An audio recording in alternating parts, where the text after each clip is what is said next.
My name is Brendan McColgan. My contact details are there. I'm on LinkedIn. I'm also on Twitter. If you take a look, you'll see I'm not particularly active on either of them, but I do consume content on them. I've been working in Microsoft UC for about 15 years, in IT longer than that. But I hark back to the LCS days from 2005, and I've worked with UC products right through all of those iterations from OCS into Lync and Skype for Business, and then into Teams. I am certified in Lync 2013, have both of the Skype for Business exams as well, so voice and non-voice, and I'm a certified Teams administrator. And as Chris mentioned, we are a ribbon shop here at Novasco, so myself and other members of the team are certified Ribbon Edge administrators. I am a Microsoft Productivity MCSE and have also upgraded to the role-based certification, so I'm also a Enterprise Administrator Expert. So I'm a solutions architect with Novasco. We do a whole bunch of Microsoft 365 work. We also offer a hosted Skype for Business platform, and we are doing some direct routing stuff with customers now as well. So certainly, if you have any requirements in those areas, do let us know. What I wanted to do today was go over the FAQs that we have from customers. So today, probably going to take about half an hour. We'll see how it goes. But essentially, I want to cover these 5 components. So we're going to go back to basics, very briefly talk about what is Teams. Just going to quickly go through the Microsoft 365 components that are used. We'll be going through how to secure your meetings and the tenant. Briefly touch on Teams meetings versus live events. So 2 distinctly different beasts, and we'll go through what the main differences are, how to use them. I'll quickly show you how to set up a live event. We will talk about PSTN dial-in options. So obviously one of the recurring questions we have is, how do I enable my Teams meeting for people to dial in on the phone? So we'll go through that, how to apply the license, what it looks like in the Teams admin console. And the last one, which is a bit more involved, is Teams inbound call handling. With the lockdown and the speed that it approaches, there are some firms who are in the situation where they have people at home answering calls, but they don't actually have the handset, which is still in the office. Sometimes it's because they don't have power for those handsets. For example, if it's used to a PoE switch, they don't have the injectors, that kind of thing. So we'll quickly go through how to set up a very basic inbound calling through PSTN into your Teams users, just to give you a flavor for it. So let's jump straight in. The question, what is Teams? Very basic question, can be a very complicated answer. I guess the best description, well, there are 2 descriptions that I like of Microsoft Teams. One of them is the Swiss Army knife of Microsoft, and the second one is the cockpit for Microsoft 365. Teams, once you understand how it works, really sits above all of the other Microsoft 365 services that often come in an E3 or E5 bundle. So the challenge at the minute with the lockdown is you may have a customer who hasn't actually deployed all the components that Teams requires to work effectively, just wants to use Teams but doesn't have all of the underlying prerequisites. So we'll quickly go through what those main components of Teams are. So it does rely heavily on OneDrive and SharePoint. Teams really is SharePoint underneath, as they say. So for example, it uses OneDrive. If you're sharing files in a one-to-one chat or in a group chat, it actually uses OneDrive. It parks it in your OneDrive and sets permissions for those people that are accessing that file in your OneDrive container. Whenever you set up a team, it's actually setting up an Office 365 group and setting up a corresponding Teams site in SharePoint to go along with it. And obviously, when you look at the Teams client, all the calendaring functions are actually sitting in Exchange Online. So you need to have those there underneath, otherwise you're cutting out whole swathes of functionality in the Teams client. It's using Azure Active Directory underneath for the identities, licensing, and in order to keep a handle on all the data that you've got in Teams, it actually leverages all of the governance that comes with Microsoft 365. So data leak prevention, advanced threat protection, retention policies, all of those things that you can set in the compliance portal actually extend through Teams as well. So when we talk to customers, quite often if they don't have those elements already deployed and already configured appropriately, what we do have is a fast start mechanism. So what we can do is quickly get those deployed and configured at the bare bones minimum so that it's secure.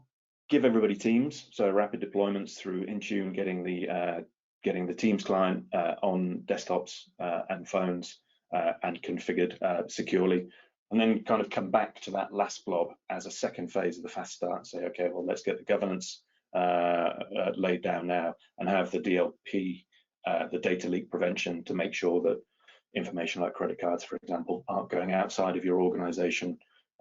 Advanced threat protection, which can, for example, prevent any spam or unwanted IMs coming into your Teams client through federated contacts, and retention policies to make sure that things that shouldn't be deleted don't get deleted, or if it hits like 7 years, for example, that it does actually get deleted.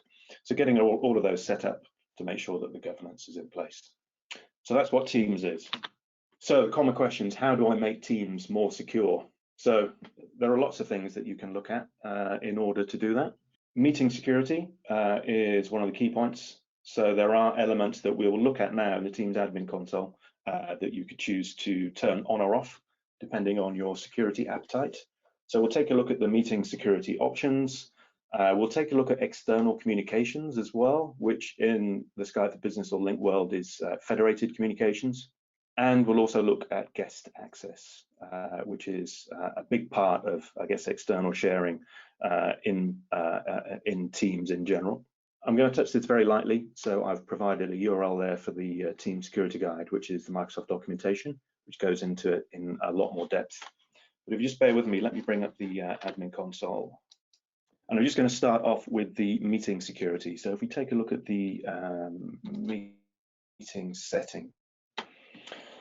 So anonymous users, this is a big benefit of Teams meetings, is that people can join anonymously. So if Joe Bloggs random non-Teams user gets an invite to a Teams meeting, they don't have to set up an account, which is the case on some other conferencing platforms. So you can join anonymously. So you get the link, you arrive at the meeting, and it will ask you, what's your name? At that point, you can put in absolutely anything. So you're just applying a label to yourself before you join the meeting. It's very useful to be turned on because it means anybody can attend your meeting. By default, they'll get caught in the lobby, which is the other meeting security component. What it does mean is that people can, I guess, present themselves as people that they are not. So, for example, with anonymous meetings turned on, at some point you're going to have either Donald Trump or Boris Johnson sitting in your lobby waiting to be let in. So, you know, it's just a label. When you come in, you can say you are anybody. So you need to decide whether you're going to allow anonymous users into your meeting or not. If you turn that off, it will prevent anonymous users from joining, obviously. So that's one thing you need to consider in terms of meeting security. The email invitation it's useful to brand your invites as well, so don't get branded by default, and here are your branding opportunities. So you can apply a logo. At Novasco, we have you can see that there. So you get a chance to put a logo in. Again, it's just it makes people more secure in the feeling that this is actually a proper invite, and it's certainly worth doing. Costs you nothing, so I'd recommend that you brand your invites. A legal and help URL, and you can also apply a footer. So certainly, I would recommend that you brand your invitations. Okay, if you take a look at the meeting policies now. So again, I'm showing Teams Admin Center, and I just wanted to go through the meeting policies here. If you take a look in the policy there for the org, I guess one of the main items that something that you should consider is allowing an external participant to give all request control. This is normally the most problematic one, and I guess the The worry on this one is that somebody outside of your organization is going to get access to one of your user desktop and be able to do something malicious to it. So in terms of security, it's not necessary that you turn this off, because there are use cases for it, for remote support and that kind of thing. But you need to do an assessment and decide whether this is actually required or not. If it's not, the recommendation is to turn it off. So Microsoft have changed the defaults for lobby settings. I don't know whether you noticed it very recently. The default at the minute is that everybody gets trapped inside the lobby if you're outside of the organization.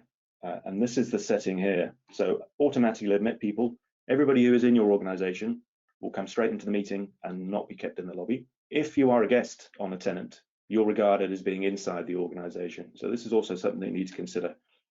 If you make somebody a guest and create a guest account for them inside your tenant, they bypass the lobby. So just something you need to be aware of.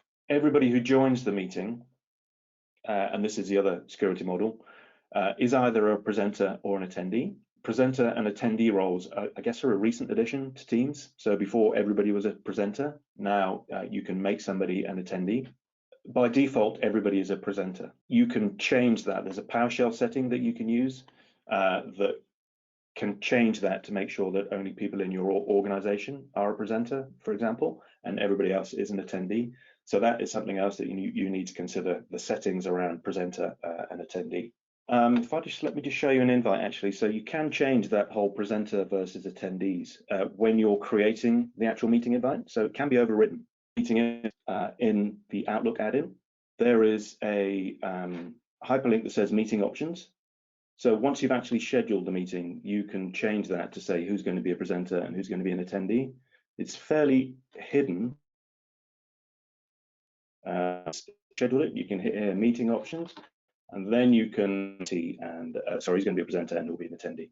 Okay, another word of warning about actually publishing these meeting URLs. You should refrain from actually putting them on web pages because Google will pick them up. They'll be searchable. So you should really avoid making them public. You should be sending them to people who will be participating and not actually advertising them anywhere. So just another thing to be conscious of. The org-wide settings. Teams in general, you need to also consider the external access elements of it. So external access is an org-wide setting. You should decide whether you're going to allow federation with people outside of your organization. It's turned on by default. This is the slider. Also by default, you can communicate with Skype users. And this is the retail version of Skype. So you should decide whether you are going to allow that or not. It's on by default.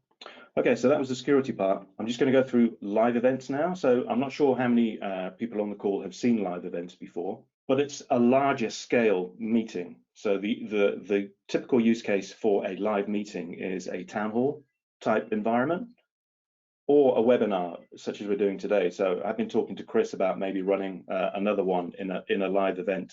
It's typically when somebody is broadcasting and there are lots of people listening.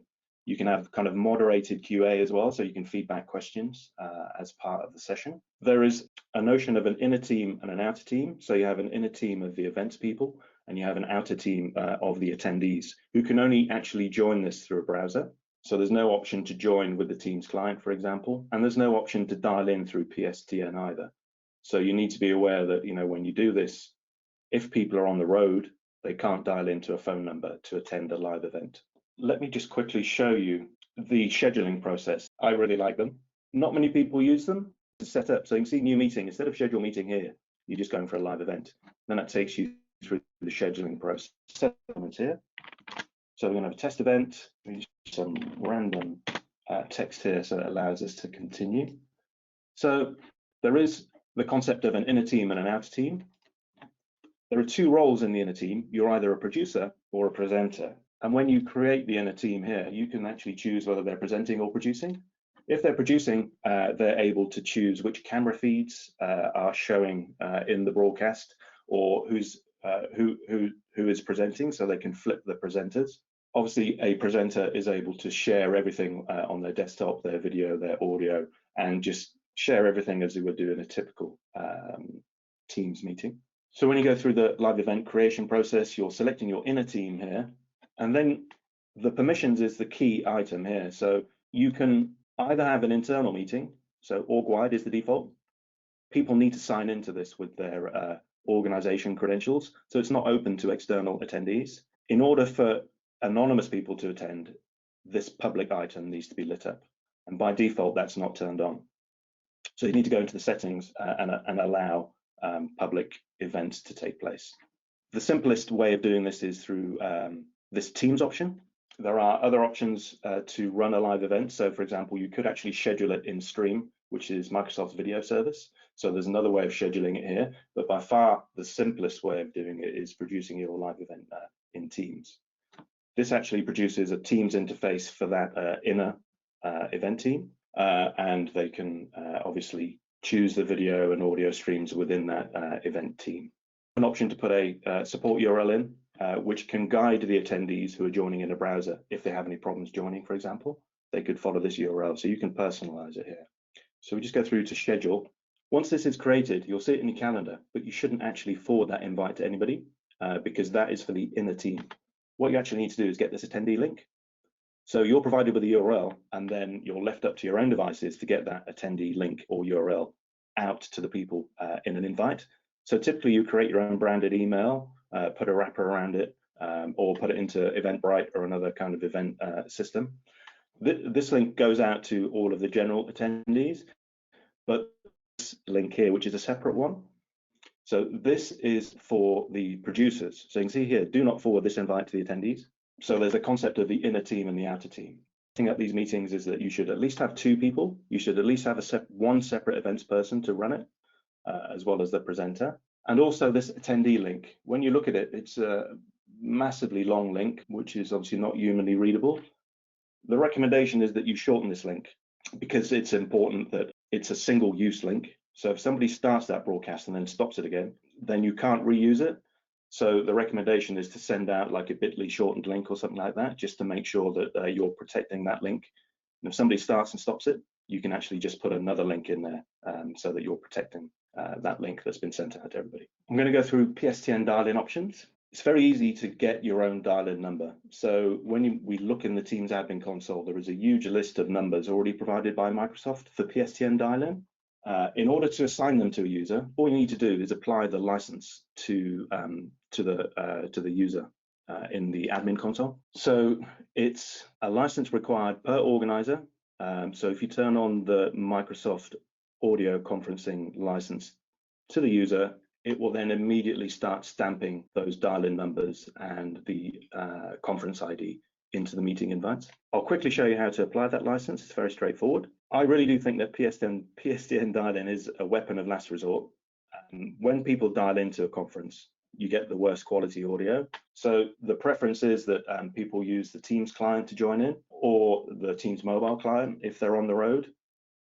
PSTN dial-in is really, if none of those options are available, then it's the last resort because you get a far worse experience on the conference. I've provided a URL in here as well because there's a lot more to it. So this is the link from the MVP Tom Arbuthnot, where he goes through this. You are able to dial out as well from audio conferencing, and when you apply a user license, you get 60 minutes per license per month of dial out audio. So you would chew through that pretty quickly if you had 10 attendees that you dialed into the conference and the conference lasted for an hour, for example. So things to consider there when you're applying the license. So let me just quickly show you the Teams admin console again, and I'll just go through. This is the active users in the Microsoft 365 Admin Center. I'm looking at Adele Vance. At the minute, she has an E5 bundle and Microsoft 365 audio conferencing is part of that bundle. But for this user in particular, it's not turned on. All you need to do to apply that change in the meeting invite is to actually apply this license. In this bundle previously for demonstration purposes, this was not checked. It's now checked. And if I save changes, you can choose your own number. At Novasco, we have a Belfast number for the dial-in. So there are easy ways to get phone numbers as well. So under voice and phone numbers, you can go request your own phone number and then add it to the list of available numbers. So it's all configurable. Adding your own phone number is at zero cost as well. So I wanted to show you the meeting invite. So once you have set up that license, then this is what you see. Underneath the Join Microsoft Teams meeting, you get the dial-in number, which is a clickable URL. So if you were to click on that, it would actually dial the number. and it would append the conference ID to the end of it, or you can punch it in manually. Again, there's the meeting options here, where you can go and change those default attendee and presenter roles. I'm just going to touch on it briefly, but what we have also deployed is a cloud video interop system. So probably out of scope to go into too much depth, but you can also allow standards-based video rooms to join a Teams meeting. In order to do that, you need to set up a separate service. At Novasco, we're using a Pexip service, which is a separate video gateway, and that also comes with its own separate conference ID. So you can see in this invite, it's very busy. There are two conference IDs, and they're different. But one is for audio dial-in, and one is for video dial-in. Okay, so I'm conscious of time. I've gone on a bit longer than I had anticipated. Hopefully you can still hear me. I wanted to go through the basic inbound calling native elements that are in Teams. So one of the requests that we had is to allow people to pick up the phone at home, basically. So I wanted to go through a very quick setup of that. In order to use this, you need to have the phone system applied to the people who are actually picking up the calls. They also need to be enabled for enterprise voice, and that can be done through PowerShell. The Teams upgrade status needs to be Teams only, so those users need to be pushed into Teams only mode in order to receive phone calls. And the components that are involved in this very simple setup, we've got one phone number. I'm going to set up two resource accounts. We've got one call queue, and we've got one auto attendant. And because I'm going to be skating over this very quickly, I've also included the URL there to the MVP Randy Chapman, who's done some great work on auto attendants and call queues. So if you go to that, you can have a blow-by-blow account of how to set it up and get it working. These are all native elements of Teams, and it's a very basic inbound call center. If you're looking for something more complex, then you probably need to go for a third-party system, which we have experience of as well. So a call center like Anywhere 365, for example, which gives you more granular control over the calls, gives you, I guess, richer reporting as well. That kind of system is normally used for when you are providing call center capabilities against an SLA, and you need to prove that you're hitting a certain amount of calls being picked up within 20 seconds, for example. But what I'm going to show you now is a very, very basic inbound call queue. So as we said, is one phone number. So you need to go and grab your number. Numbers can be grabbed from here under Add, and then you can select countries and settings of where you want to get the phone number from. Once you've grabbed your service number, in this example, we're actually applying the service number to an auto attendant. So we've got one auto attendant, one call queue. They're slightly different. They're both voice applications. The call queue is, I guess, it's a lot more basic than an auto attendant. There's not much intelligence involved in it. The call queue is just a place where you're parking calls and distributing them to receptionists or to users. The auto attendant has a lot more intelligence on it. So the auto attendant can route based on time of day. You can also put in holidays to make sure that calls don't get picked up or routed on a bank holiday. So that's where you have all the intelligence built into an auto attendant. Both the auto attendant and the call queue are voice applications, and to run a voice application, you need to have an account. And this is the same concept as a service account in Active Directory. One phone number, we're setting up two resource accounts, one for the call queue and one for the auto attendant. Called AA, that's the auto attendant, it's the AA Coventry resource account, and I've applied that number to it. So when you set up account, you need to provide a display name, SIP address, and if you want a phone number associated with it, you then need to assign a phone number that you have procured. So that's it, very simple. Set up, let's create a new one, click on the add button, go through a very short wizard. Okay, so now we have one phone number and two resource. Phone number is associated with the auto attendant resource account. I've set up one, and we can take a look at the settings here. So I've given the call queue a name. I've added the resource account that I set up for this particular call queue. There's no greetings set up for this. Straight to start ringing the phones of the endpoints. We've got a default music on hold set up. Office 365 group. And this is the group that you need to add the users to. So when you add the user, all you need to do is make sure that they have a phone system license applied to them, that they're enabled for enterprise voice, and then you add them to this group, which is the destination for this call queue. We have round robin set up, so you can choose the routing method. Attendant will ring through to everybody at the same time. Serial routing will choose a list of users on a priority, so start at number 1 and then go through. Round robin will ensure that everybody gets the same amount of calls, so it will pick up on that list of maybe 1 to 10 and carry on from where it left off. It will ring for and then look for somebody else, and we've capped this off. This is the default 50 calls in the queue before it starts hanging up. When it hits 50 in the queue, it'll disconnect. Wait time in this queue, so that's 20 minutes at this point, at which point it'll disconnect. So the call queue is set up, the auto attendant. When somebody rings, the telephone number will hit the auto attendant, AA-Coventry. You can see the number that it's assigned to, like time zone, language. I have it set to US because the UK voice is particularly robotic. So I've set it to US. You've got all the basics, like I've set up a welcome greeting. This is text to speech. So basically whatever you type in here, this is what you'll be greeted with when you make the phone call. So when this call comes in, this will be the greeting, and then the call will be directed to this voice app, which is the call queue that I've set up. As I said, the auto attendant has that additional kind of intelligence, so we can set up the hours of business that you specify. Then what will happen is, in this instance, we get a message saying the office is closed. We're open again at 8:30 in the morning, and then it will disconnect you. And so that's the basic brains of the auto attendant. You can set up holidays as well, so you can have a holiday schedule that would apply to all of your auto attendants, and set one up here. Further options for actually dialing people once you get inside the the auto attendant, which are not set up at this minute, and then just a view. So that's the auto attendant. So as I said, the way that this is set up, you call the telephone number, comes into the auto attendant gives you the greeting, pushes it to the call queue, and then the call queue starts ringing the people that you've put in that group. When the phone rings, obviously the Teams agent picks it up. They can then actually distribute that call to any Teams user in their organization. The other Teams users don't need to have a phone system license. It's only the person picking up the call initially from the call queue that needs to be licensed. So it's a very powerful, lightweight, I guess cheap way of getting phone calls into your system.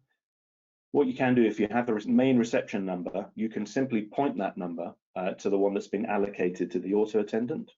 That gives you a quick and easy way of people being able to pick up calls at home through their Teams client if they're currently using mobiles, for example. So let's have a quick look that I've set up. So if you bear with me, hopefully this will work. Welcome to the Coventry reception number. Please wait while we route you to an available operator.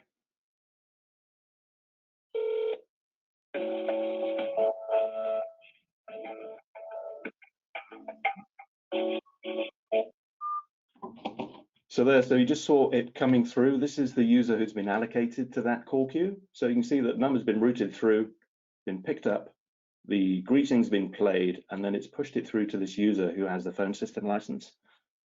What this user would do, pick it up, talk to the caller, and then if required, simply transfer it to another Teams user within the organization. So that's it, quick and easy, very flexible, lightweight, and really doesn't require that much licensing. When you think about it, you only actually need to apply a license to the people who are picking up calls. I'm just conscious of time here, so let me go back. So as I said, that's a very quick overview of auto attendants call queues.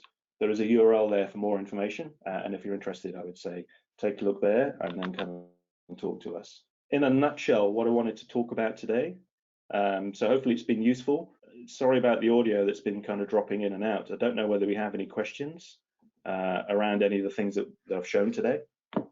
If anyone does have any questions, you can pop them into the question toolbar on the right, or you can email us at marketing@novasco.com, and we'll make sure Brendan gets back to you.